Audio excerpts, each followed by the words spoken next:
I swear I can still hear the echo of the door slamming behind them. The moment my stepfather realized the house he tried to rule was never his.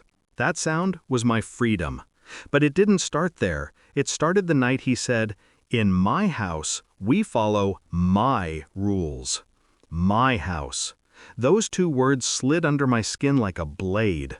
I didn't react, didn't even blink, because the moment he said it, something in me woke up. Back then, before all this. I was 17 when Mom met him. She said he was stable, the opposite of my father. She didn't mean that as an insult, but it stung. Dad wasn't unstable, he was just dying, quietly, painfully, in a hospital bed. And she was tired of grief.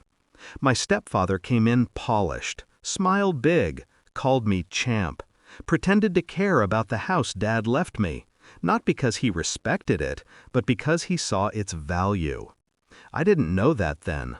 I believed in beginnings. I believed in my mother's right to be happy. Funny how hope makes you blind. The shift.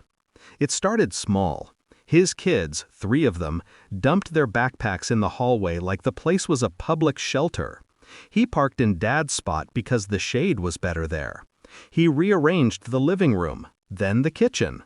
Then the entire house felt invaded. But I stayed calm, observant. It's what Dad taught me. Watch people. They always confess in their habits before their mouths. Mom started using words like blending families, which was ironic because the only thing blending was my patience with reality.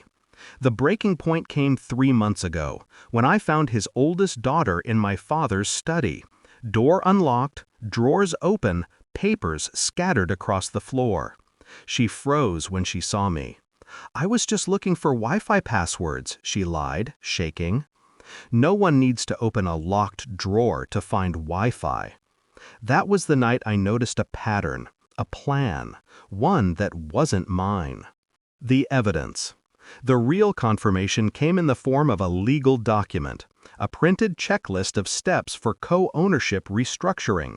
His name was in the margin, not signed, not submitted, but drafted, prepared.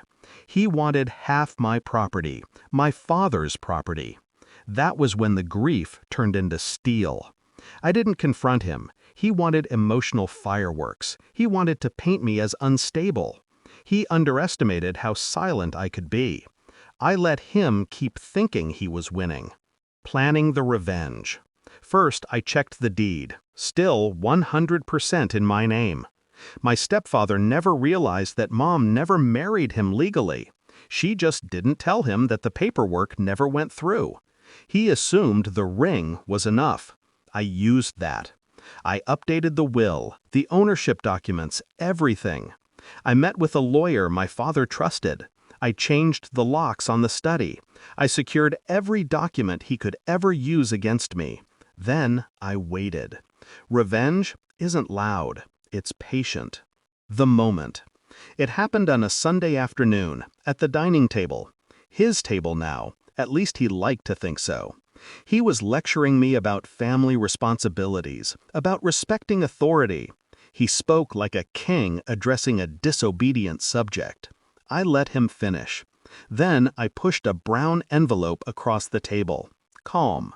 Inside, property deed, legal notices, eviction papers. He opened it with a smirk. Then he read, and everything in his face collapsed. What is this?" "It's me," I said, "taking back my home. You can't kick me out of my house." I leaned back. "It was never yours." His kids went pale. Mom dropped her fork. "I'll fight this," he threatened. "You can try," I answered, "but the sheriff arrives in 20 minutes. I timed everything. When the knock came, he knew I was serious. Mom shocked me more than him. She walked out with them. Not because she loved him more, but because she couldn't handle choosing sides. She left quietly. No goodbye. The aftermath. People think revenge feels hot, like fire, like rage finally unleashed. It doesn't. It feels cold, controlled, like justice settling into its rightful place. They call me selfish now, ungrateful, cruel.